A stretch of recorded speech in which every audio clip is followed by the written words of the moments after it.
इस वक्त हम देख रहे हैं कि प्रेसिडेंट ट्रंप की टैरिफ पॉलिसी की वजह से यूरोप भी परेशान है और इंडिया की परेशानी में भी इजाफा हो रहा है।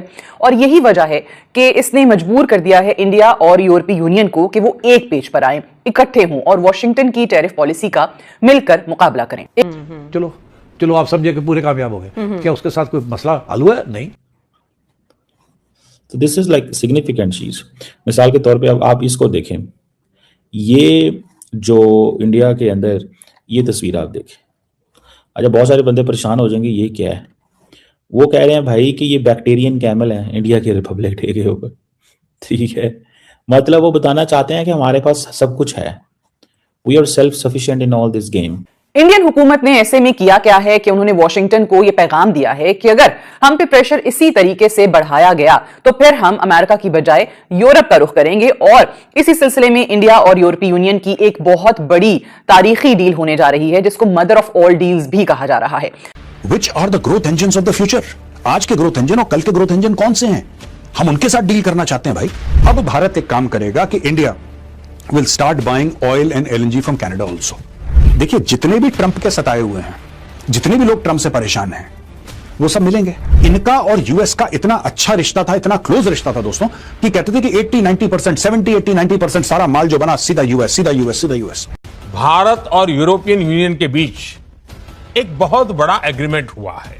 यह समझौता भारत के 140 करोड़ लोगों और यूरोपीय देशों के करोड़ों लोगों के लिए बहुत बड़े अवसर लेकर आया है।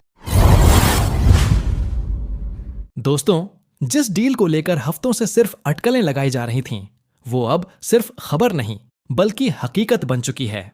और यही वो मोड़ है जहां से ग्लोबल पावर बैलेंस की दिशा बदलती दिख रही है। भारत और यूरोप के बीच हुआ फ्री ट्रेड एग्रीमेंट कोई साधारण समझौता नहीं है, बल्कि ये एक साफ संदेश है कि भारत अब दबाव में चलने वाला देश नहीं रहा। जिन लोगों को लग रहा था कि भारत अकेला पड़ रहा है, उनके लिए यह डील एक बड़ा झटका है। सवाल यह नहीं है कि डील साइन हुई या नहीं, सवाल यह है कि दुनिया अब भारत को किस नजर से देख रही है। और असली खेल अभी बाकी है। इंडियन रिपब्लिकन ने यह फैसला किया है कि वो यूरोप के साथ मिलकर अपनी तिजारत को फरोग देंगे और यही वजह है कि आज वहां पर जो तकरीब है उसमें बहुत ज्यादा अहमियत यूरोपीय यूनियन को दी जा रही है। और इसी सिलसिले में अगर आप देखें तो जो यूरोपीय कमीशन की सदर हैं उर्सुला वॉन डर लियन और यूरोपीय काउंसिल प्रेसिडेंट एंटोनियो कोस्टा, इनको चीफ गेस्ट के तौर पर वहां पर मदऊ किया गया है। दिल्ली और यूरोपीय यूनियन इस वक्त एक ही पेज पर हैं, यानी कि दोनों इस वक्त प्रेसिडेंट ट्रंप की टैरिफ पॉलिसी से तंग है। और अगर आप देखें तो ये जो इंडिया की रिपब्लिक डे की तकरीब हो रही है, ये सिर्फ तकरीब तक ही मुनक्कद नहीं है, यानी कि यूरोपीय यूनियन के लोगों को, उनके अहम ओहदेदारों को सिर्फ और सिर्फ मेहमान खुसूसी के तौर पे ही नहीं बल्कि बाकायदा तौर पे ये बताया जा रहा है कि 27 जनवरी को ये दोनों एक बहुत बड़ी डील का ऐलान करने भी जा रहे हैं। अब कोशिश क्या है कि जी फ्री ट्रेड एग्रीमेंट हो सके। अब फ्री ट्रेड एग्रीमेंट में यूरोप, जो कि ऑब्वियसली ग्रीनलैंड की वजह से भी बहुत ज्यादा दबाव का शिकार है, और साथ उनकी जो टैरिफ पॉलिसी है प्रेसिडेंट ट्रंप की, वो यूरोपीय इंडस्ट्री को बहुत ज्यादा मुतासिर कर रही हैं। और इंडिया के साथ ये डील हो जाने का मकसद ये है कि एशिया की तीसरी बड़ी एक मईशत के साथ उनको बाकायदा तौर पर फ्री ट्रेड मिल जाती है और एक इंडिया की बड़ी मार्केट हासिल हो जाती है। जबकि इंडिया की सूरत हाल को देखें तो पिछले कई महीनों से वो 50% अमरीकी टैरिफ की जद में है, जिसकी वजह से उनकी अपनी जो इंडस्ट्री है वो बहुत ज्यादा मुतासिर हो रही है।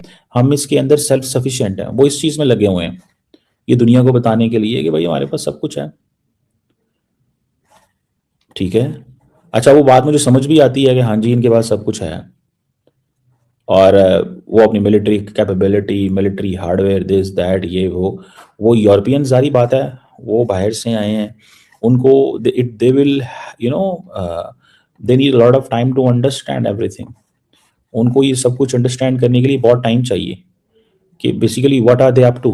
इंडियंस जो हैं वो कहाँ पे और क्या सोच रहे हैं।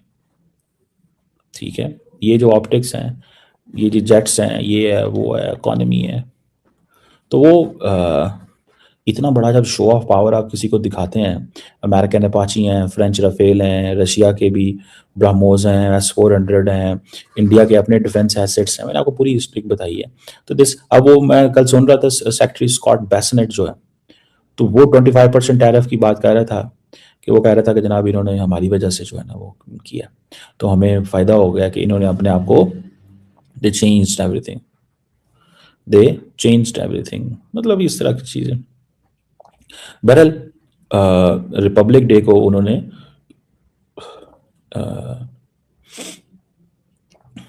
ये चीज़ें हैं, लेट्स सी क्या वो जिसे कहते हैं ना पॉइंट आता है और उसमें से क्या निकलेगा और क्या नहीं निकलेगा। पहले इंडिया समझ रहा है कि हमें non western world, non American world के अंदर पेनिट्रेट करना है। ये इंडिया की अप्रोच है, non American and non western world equally. वो इंडिया बेसिकली, इंडिया के अंदर दिमाग में ये है कि हमने जो है ना बदला लेना है इन सब से, लेकिन अभी तक क्योंकि समझ नहीं आ रही उनको। अभी ईयू वगैरह के तो बहुत करीब हैं, ईयू वगैरह के तो बहुत करीब हैं, तो वो ये समझते हैं कि यार ये चीज़ जो है ना थोड़ा हमें इसको देखने की ज़रूरत है।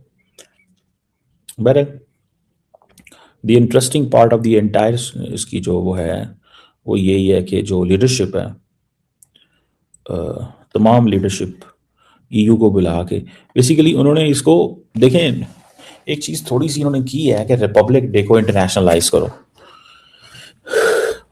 रिपब्लिक डे को इंटरनेशनलाइज करो, और उसमें फिर ये होता है कि जितना ज़्यादा आप कुछ नहीं है।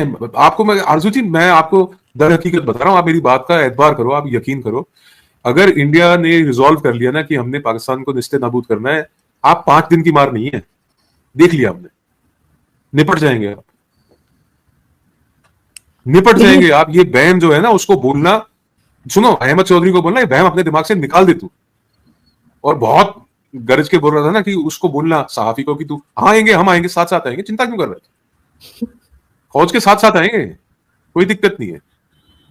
अब मैं तो चीमा को वादा भी किया कि तेरे घर के पोर्च में लाके गाड़ी खड़ी करूंगा जब तेरे पास बैठूंगा। चल सर वो तो कह रहे थे ना कि इधर से भी आ जाओ, उधर से भी आ जाओ, सब तरफ से कह रहे थे प्रेस कॉन्फ्रेंस में आ जाओ। अभी तो आसमान से आए तो तुमसे संभला नहीं, वो कह रहा ना कि ऊपर से, नीचे से, आगे से, पीछे से, वो बस मैंने आपको कह दिया, तवायफों वाली भाषा है उसकी, मैं क्या बताऊं आप।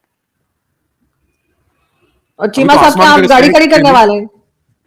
अरे आएंगे ना भाई। चीमा साहब को आपकी वजह से मेडल मिल गया सर, इतना वो लड़े आपसे ट्विटर के ऊपर कि उनको मेडल मिल गया। सोचिए जरा, मैंने उनको कहा भी है, मैंने कहा ये आप सिर्फ ट्विटर पे लड़ने से मिला आपको अवार्ड। उसको बोलना मुबारक हो तेरे को, मुबारक हो। मेडल तो खैर डोनाल्ड ट्रंप को भी मिल गया, वो मिला किसी और का, बहरहाल कोई बात नहीं। देखिए मैं आपको बताता हूं आरजू जी, अभी तो भारतीय जो सेना है, जो हमारे सशस्त्र बल हैं, उन्होंने केवल और केवल सिर्फ और सिर्फ आपके ऊपर हवाई हमला किया, ऊपर से, आसमान से। जब जमीन से, पानी से, साइबर से जब आना शुरू करेंगे ना, you will not know whether you are coming और गोइंग। भारतीय सेना जो है बहुत बदल चुकी है। मेरे को नहीं पता कि पाकिस्तान किस मुगालते में, किस गलतफहमी में बैठा है चौधरी और मुनीर। आप यकीन मानिए, Indian army, Indian defence forces have developed and changed tremendously. आपको समझ में नहीं आएगा आपके साथ हुआ क्या। रिएक्शन टाइम नहीं मिलेगा, मैं बता रहा हूं। मैं फिर दोहरा रहा हूं, आप लिख के रख लो आजू जी, आज रिएक्शन टाइम नहीं मिलेगा। और ये जो तुर्की और सऊदी, आपको लग रहा है कि तुर्कियों की फौज आएगी चल के आपके पास, कहां से आएगी, कौन से रास्ते से आएगी? सऊदी अपनी आर्मी भेजेंगे आपके लिए। कितनी फौज है सऊदी की? नहीं वो फौज क्यों भेजेंगे? लेकिन सर एक एलिगेशन और लगाई जाती है यहाँ से, वो ये कि आप अफगानिस्तान के जरिए जो है वो पाकिस्तान पर अटैक करवा रहे हैं, यानी आप टीटीपी को इस्तेमाल कर रहे हैं। अगर पिछले कुछ महीनों की बातें याद करें तो एक खास नैरेटिव लगातार फैलाया जा रहा था कि भारत पश्चिमी दबाव में झुक रहा है, कि भारत की विदेश नीति कमजोर हो चुकी है और कि बड़े देश धीरे धीरे भारत से दूरी बना रहे हैं। खासकर पड़ोसी देशों की मीडिया में यह बात बड़े भरोसे के साथ कही जा रही थी कि भारत की हालत अब डीकपलिंग जैसी हो गई है। लेकिन भारत और यूरोप के बीच हुआ फ्री ट्रेड अग्रीमेंट उन सभी दावों पर सीधा सवाल खड़ा करता है। यह समझौता सिर्फ व्यापार तक सीमित नहीं है, बल्कि यह भरोसे, स्थिरता और रणनीतिक साझेदारी का प्रतीक है। भारत ने इस दौरान न तो अपने फैसलों से समझौता किया, न ही किसी दबाव में आकर अपनी नीतियां बदलीं। रूस से ऊर्जा संबंध, रणनीतिक स्वायत्तता और अपने हितों की रक्षा, इन सब पर भारत टिका रहा। यही वजह है कि आज यूरोप जैसे बड़े आर्थिक और राजनीतिक समूह भारत के साथ खड़े दिखाई देते हैं। इस डील का सबसे बड़ा संदेश यही है कि भारत अब रिएक्शन में नहीं बल्कि डायरेक्शन में काम कर रहा है। जो देश कभी भारत को केवल एक बाजार मानते थे, आज वही देश भारत को एक निर्णायक भागीदार के रूप में देख रहे हैं। और यहीं पर उन लोगों की सोच हिलती है जो ये मान बैठे थे कि भारत दबाव में आकर झुक जाएगा। सच्चाई ये है कि भारत ने अपनी साख, अपनी रणनीति और अपने आत्मसम्मान से समझौता नहीं किया, और उसी का नतीजा है कि आज वैश्विक मंच पर भारत की स्थिति पहले से कहीं ज्यादा मजबूत दिखाई देती है। यही होती है लॉन्ग टर्म सोच, यही होती है जियोपॉलिटिक्स की असली समझ।